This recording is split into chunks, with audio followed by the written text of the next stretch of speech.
Today I'm going to let you know all about my arrival in Barcelona yesterday, what I did for the day, but we've also got some important news to cover. So we're going to be talking about the changes that Royal Caribbean has announced with their multi-device outlets.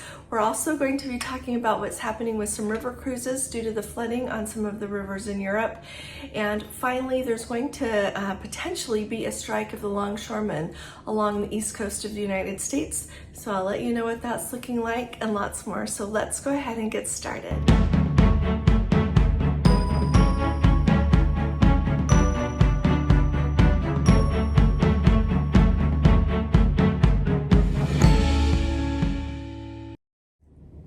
Hi there, this is Allison with Let's Go Travel Tips. Today is Saturday, it is September 21st of 2024.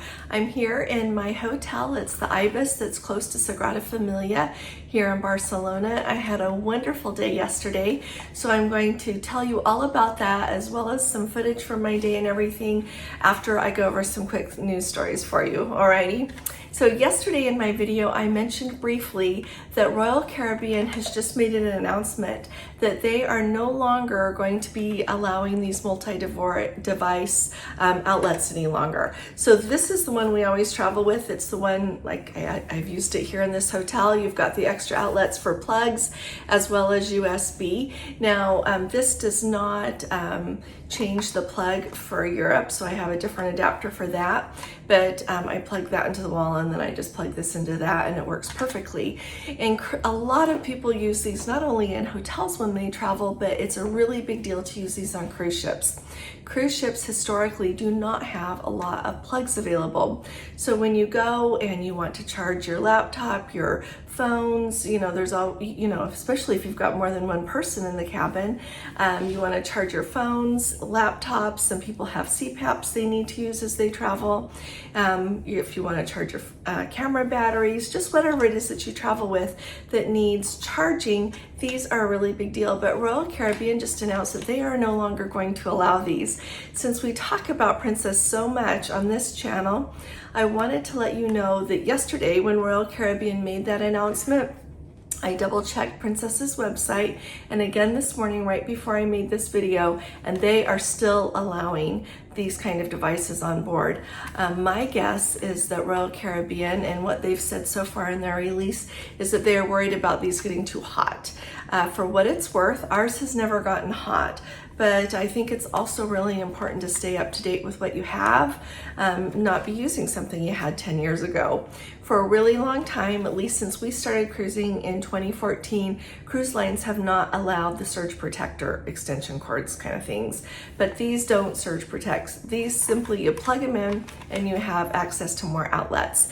And so there are some workarounds though that I've been thinking about. And so if I go on I'll go on Royal Caribbean again. So when I do, and you can't take these anymore, I'm going to take extra power banks. So power banks are handy dandy. They come in all shapes and sizes. My favorite ones are shaped kind of like a credit card. And you can, in fact, let me grab mine and show you just a sec. Alrighty, so this is my favorite kind of a power bank. It's about the size of a thick credit card. You can tell how big it is here compared to the size of my hand. I always keep it, this cord comes out, but I keep it attached to it and keep it in my purse so that if I am going somewhere that I just love, I want a video, not only to show you, but for me to be able to remember and my phone battery gets low, this is really handy. Or if you have to do like work on your phone or you're talking on the phone a lot, I just keep one of these in my purse even at home because some days get kind of long, and if you're not right at home to keep your phone charged, sometimes you need this. So what you could do is what I'm envisioning is you could take some of these with you, plug them in while you are not in your cabin or while you're there just relaxing, so that these are all charged up at nighttime. And then if you need to use this to charge your phone, you would have these to be able to charge at night. So I'm gonna have to get extra of these if I go on Royal Caribbean because I'm going to want some to take with me in the daytime, as well as have a couple to be charging on board the ship when I'm not there, and then when I get back at night I can use these to charge my phone, because we always need an outlet for Gordon's CPAP, and like I said, a lot of the staterooms don't have a lot of outlets. So think outside of the box in how you are going to charge your devices. There is also one of these that will plug into the bottom of your phone, but heads up, like it's just, I've showed those to you before, I don't have one with me, but when you plug it in, if you drop your phone, it's gonna break. So I really like these. If I drop my phone and I am using this, then I'm still okay. So anyway, power banks I think are going to become much more of a big deal when it comes to charging things, way more than we ever imagined with this new rule with Royal Caribbean. Alrighty, let's on to the next thing. Next up, I told you I would keep you up to date with what is going on with river cruising due to the devastating floods that are taking place in Europe right now. First up, I think it's most important that we remember that the lives and the homes and everything else to do with these dear people in Europe people have lost their lives. Way too many people have lost their lives with the flooding that is going on, and a lot of countries are affected by this. So let's make sure that we keep these people in our prayers and reach out the way that, however it is that you do, to help people with humanitarian extra money, to support the Red Cross, humanitarian sources that you know that do a really good job, because these people need our help. As secondary, certainly not the most important thing, but those river cruises that are going along the Danube, the Rhine, have really been affected. But overall, AMA Waterways say that they have been able to use different ships and strategically move guests from one ship to another in order to be able to keep their river cruises going. Riverside, which is a luxury cruise line, said that they have had to cancel their next sailing of Pearls of the Danube. I guess that ship that they were going to use, and they don't have as many ships as AMA does, but AMA Waterways, but they have had a hard time moving. Vienna has been impacted by this a lot. So a ship that they were supposed to use has not been able to move and do the things they expected, so they have canceled that. Viking says that they have not canceled any still yet. None of their itineraries have been impacted, but we're keeping an eye. And then finally, the floodwaters are starting to recede, so any cruise lines that have not been impacted, itineraries that have not been impacted, those floodwaters are starting to recede. So hopefully things will be able to go, because I know that even though river cruises running are not near as important as people's homes and certainly the lives of the people, I know that it's an important source of revenue for people that live along the river there.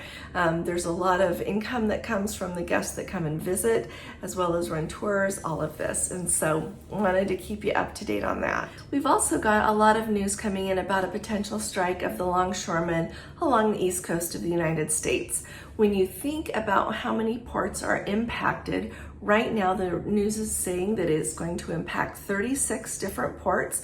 They're going to range from clear up in the Northeast, so think you're in New York, New Jersey, clear around to Houston. So that's 36 ports they're speaking of, and 45,000 workers. So this is a really, really big deal. I happened to grow up in a place where there were a lot of union workers with factories, and it was always a really big deal. I remember this when they were hoping to be able to reach an agreement between the workers and, with the unions and management.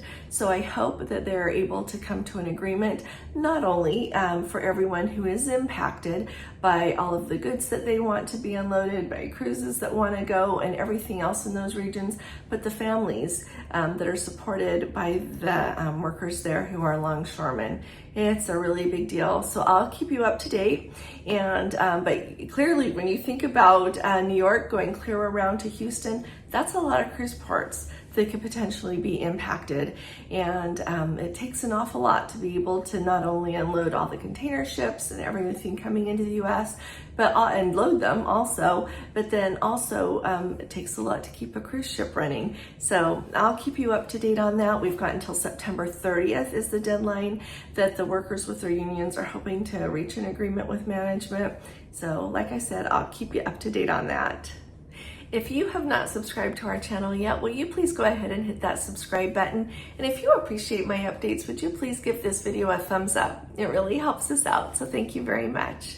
Alrighty, I want to tell you about getting here yesterday. So we landed and it was a gray old day, rain pouring down. So I went through the airport. It's kind of a long walk, but let me tell you, they are very quick with processing your passport and letting you through. So that went really smoothly, and got my bags and walked right out. So I took video so that you can see, but when you walk out the doors there from the baggage claim in the Barcelona airport, it is really easy. You go out and you see a lot of taxis. It's easy to find the taxi queue. So if you don't know this, when you come out of an airport, you don't just walk up to a taxi. You find the taxi queue, you get in that line, and then right off, like when it was my turn, the gentleman saw that it was one person, I had two bags, and pointed me right to the taxi. And the taxi drivers like you to use that queue as well. They don't want you to come up to them separately as they're waiting in that line and try. Nope, it's a really well-written law between taxi drivers that they use those queues, because then it's fair for everyone and the process moves really smoothly. So I got right in. I got in about 10:15. So it was about an hour from when the wheels of the airplane hit that runway until I was in a taxi. And so the ride was supposed to take about 25 minutes into town. Took a few minutes longer because we had some traffic coming in. Apparently there are some festivals going on right now, which make things extra busy. And so, but I didn't mind. It's nice seeing the scenery, and like I said, it was raining. I got here to my hotel, which is the Ibis right by the Sagrada Familia. It's my favorite place to stay because it's so handy to places to eat. You just walk a couple of blocks and you're literally right at the Sagrada Familia. There's a beautiful park there. And so I arrived here just a little before 11. And historically, whenever we have been here, they have been able to check us in early and had our room ready. They did not. The gentleman nicely told me that check-in started at 2 o'clock, but they did hold my bags. They put a little loop through it and gave me the little tag for each one of my bags. So they stored that in the room. They have a locked room for it. So they stored my bags and off I went. So if you've not traveled to Europe, when you arrive, you're usually kind of tired. I slept well on the airplane actually, but it's not the kind of sleep that you get in a bed. And so I just, of course, wanted to keep moving. And so I went out, and so that was about 11, and my tour of Sagrada Familia did not start until 1:30. And so as soon as I got my luggage dropped off, I went out. There's shops along the way, there are eating places. And so I just walked and started going around, walking through the shops and everything because it was pouring down rain and I had a lot of time to kill. So I went in, I had a really good, it was a ham and cheese croissant, and then they make these little yummy desserts with apples on them. So I had that and just enjoyed watching the world go by, and took advantage of that. And then I walked down to where I would meet my tour for Sagrada Familia. Now, I used Viator to book my tour because I knew as it was getting close, we knew that I was going to have a hard time getting a ticket because I was kind of waiting to see if Gordon was going to be able to come with me or not. Once we realized that he could not come with me, of course, they were all gone through the official site of Sagrada Familia. And so I went ahead on Viator and found a tour. Mine was with a company called Amigo Tours. I highly recommend it. We had an excellent tour guide. They did a really good job of marking the place where you're supposed to meet together. It was outside of a shop, and they had lots of pictures of it with the address, made it really easy, which was just across the street. And so we met there. She checked us all in, gave us a sticker, went across the street to Sagrada Familia, and that is where we had to go through security and then picked up our little listening device with it. They come with it. AirPods so that you can listen while she tells you everything. Let me tell you, Sagrada Familia's security should be in charge of security for airlines and everything else. They do a very, very thorough job, and I like that because then you don't have to worry about people getting in with things that they shouldn't have that would perhaps make it not safe for everyone else.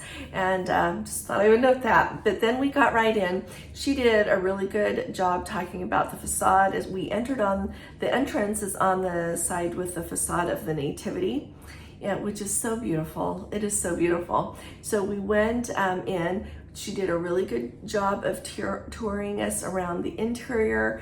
If you haven't been there before, it is definitely worth a visit.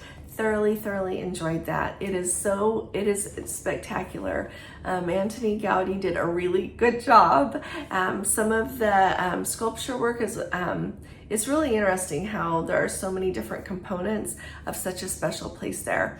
But our tour guide did a really good job, like I said, of telling us everything about everything inside. Then she took us out the other side, which is the exit side, which is the side that has the crucifixion. And so we went outside. She explained that entire facade, which if you ever look at it, you will notice that that facade looks very different from the facade of the nativity side. It's because it was done by different sculptors. And so keep that in mind. That's why the difference is also a very different event.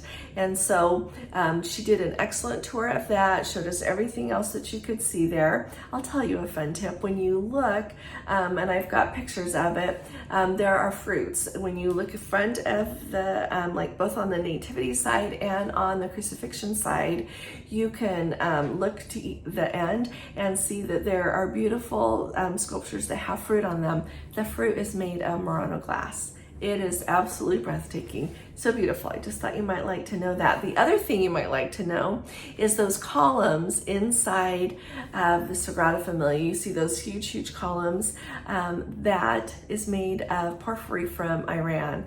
And there's very specific reasons why that was chosen. But that's one thing I learned yesterday. I did not know that before. So there you go. But anyway, so then once we finished the tour, the official tour with her, we could go back inside. And so I did. I went back inside, sat down in different places, and really enjoyed the view from several different locations around the inside. When you go inside, and they've got those beautiful stained glass windows on the two sides, there's benches that go along the bottom so that you can actually have a seat, sit down, and enjoy the view. Sagrada Familia yesterday was the highlight of my day here in Barcelona. I really enjoyed my time there. Then I walked around for a while, sat down in the park, enjoyed the vista there, and got some dinner and walked back. I did go to bed pretty early because you try to stay awake as long as you can in order to start adjusting to the new time. But I finally gave up at about 7:30 or 8 local time and went to sleep. And so I slept a long time. I'm refreshed and I'm ready for a fun day. I highly recommend a visit to Sagrada Familia when you come to Barcelona.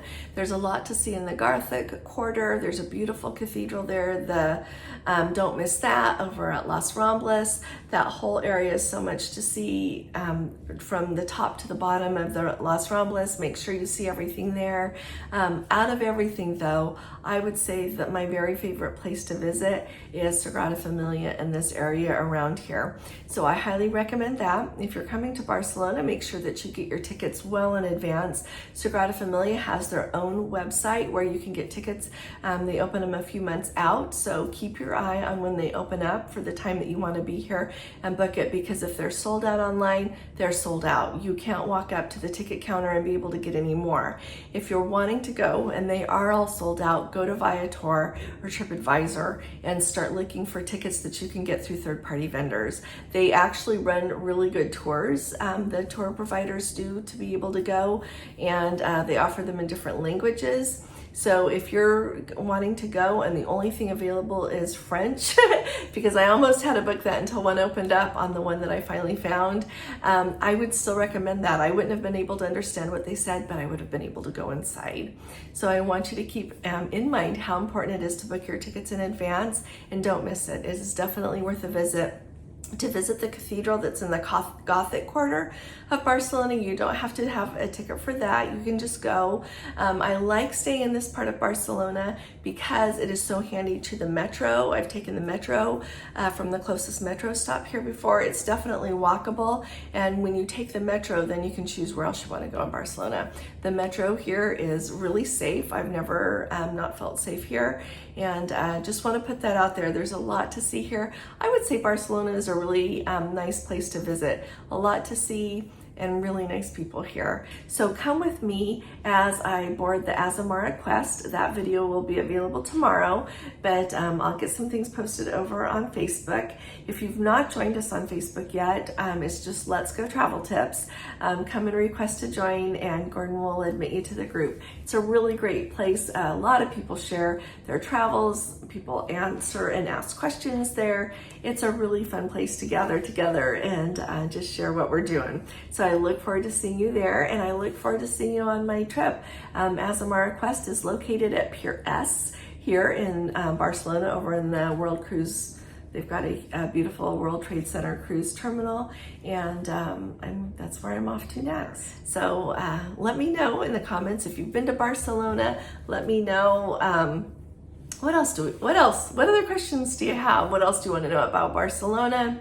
As I embark on the Azamara quest today, let me know what your questions are there. I am really excited to show it to you. I'm so excited to experience Azamara, and I am really excited to share my experience with you. It's really important to know what's out there so we all don't miss out on anything that's wonderful that we should perhaps try out ourselves. So I look forward to seeing you soon. Thanks for joining me. It's really nice to not be here alone. It's nice to have you with me. So I'll be talking to you all again really soon. You all take really good care. God bless you. Love you. Bye-bye.